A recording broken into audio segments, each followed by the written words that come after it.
Essa semana, as wesleyanas comemoraram o Dia do Pastor. Então eu pensei em alguma coisa sobre pastoreado e liderança e quero compartilhar com você.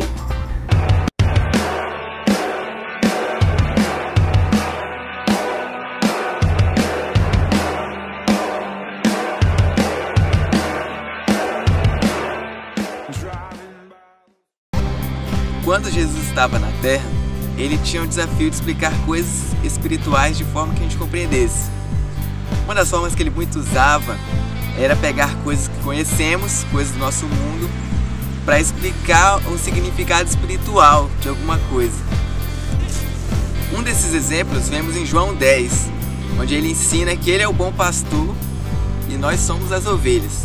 Ovelha? Eu? Um animal que come mato. Não, o que ele quer dizer aqui é o tratamento do pastor e a ovelha.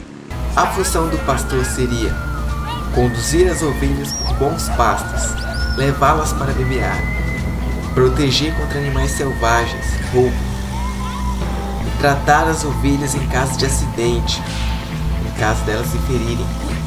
Agora, trazendo do exemplo real para o significado espiritual, um pastor tem que se preocupar com as seguintes coisas: trazer alimento espiritual para suas ovelhas, cuidar dos seus defeitos, tratar o pecado, e 3, o proteger espiritualmente, o cobrindo de oração. E o que caracteriza uma ovelha de um pastor é que ela o conhece a sua voz e o segue. Desses pontos, o que eu quero destacar é proteção. A necessidade que temos de uma liderança que nos proteja em oração na parte espiritual. Veja que outra coisa interessante a Bíblia fala.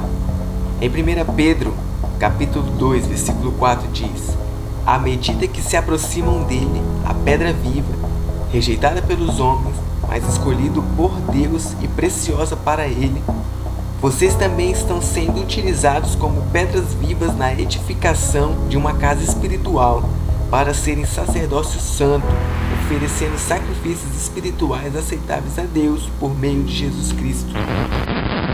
Eu, pedra, fazendo parte de uma edificação de uma casa? Pode crer! É como se nós, os cristãos, fossem cada um uma pedra, cada um com seu formato, cada um diferente, mas que quando colocados, um se encaixa no outro, formando uma casa, uma construção. Algo parecido com isso é Machu Picchu, cidade inca, construída 5 séculos atrás. Mesmo estando em uma região que de vez em quando acontece tremores, as rochas podem balançar, mas a cidade permanece de pé.